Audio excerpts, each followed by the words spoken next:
3 शिवलिंग है। थोड़ा ध्यान दीजिएगा कथा में।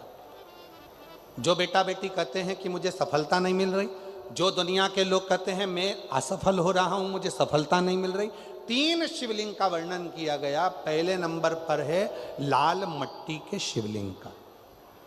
जब हम पार्थिव लिंग का निर्माण करते हैं, 12 महीने शिवरात्रि आती है। अगर आप दिन रात मेहनत कर रहे हैं, पूरा परिश्रम कर रहे हैं और सफलता नहीं मिल रही, तो लाल मिट्टी के शिवलिंग की पूजन किसी भी एक शिवरात्रि पर करें, उससे सफलता मिलती है। दूसरे नंबर पर मक्खन का शिवलिंग, ताजा ताजा माखन तैयार कर उसका शिवलिंग बनाकर उसकी आराधना। माखन के शिवलिंग की पूजन किसने करी थी? तो कोई आपसे पूछे तो कहना स्वयं इंद्र ने, स्वयं कुबेर ने, स्वयं माता लक्ष्मी ने, स्वयं माता लक्ष्मी, स्वयं कुबेर ने,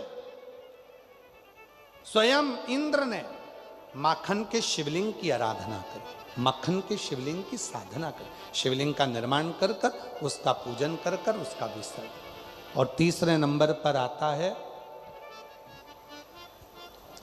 बेलपत्र चंदन के शिवलिंग का पूजन। जब शरीर में कोई बड़ी बीमारी आ जाती है, डॉक्टर ने कह दिया कि शरीर में गठान आ गई है और वो गठान गल नहीं रही। डॉक्टर शंकर का एक रूप होते हैं। शिव महापुराण में डॉक्टर को शिव कहा गया। डॉक्टर को दिखाओ, जांच कराओ, दवाइयां बोले तो दवाइयां खाओ, जांचे बोले तो जांचे कराओ। साथ में डॉक्टर अपना काम करे, तुम अपना काम करो।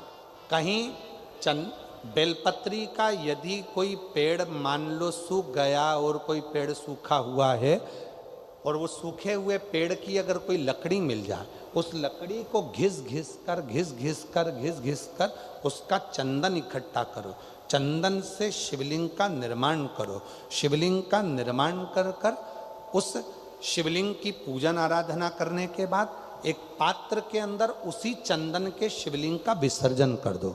विसर्जन करे हुए उस चंदन को अपनी नाभि से ऊपर के भाग में, मतलब वक्ष स्थल पर और ये मस्तक से पीछे के भाग में थोड़ा सा उस चंदन का लेपन करना प्रारंभ करो।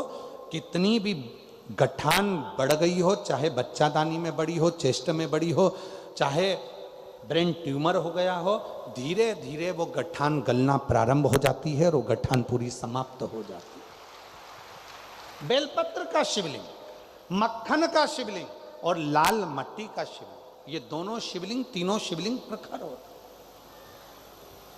ये 3 शिवलिंग की बड़ी प्रखरता हो।